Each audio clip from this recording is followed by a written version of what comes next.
আসসালামু আলাইকুম রহমতুল্লাহি ওবরাকাতুহু। সম্মানিত দর্শক ও শ্রোতা মণ্ডলী, আমি মোহাম্মদ রাকিবুল ইসলাম আপনাদের সামনে একটি গুরুত্বপূর্ণ বিষয় নিয়ে উপস্থিত হয়েছি।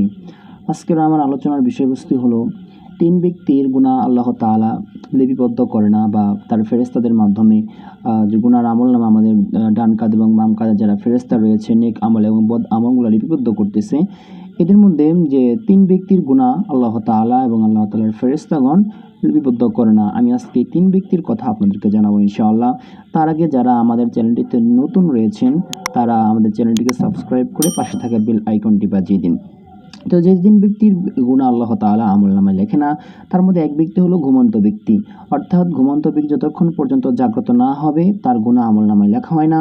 ২ নাম্বার হলো অপ্রাপ্তবয়স্ক ছেলে অথবা মেয়ে, যে পর্যন্ত তারা বালেগা না হবে ওই পর্যন্ত তাদের গুনাহ আমলনামায় লেখা হয় না।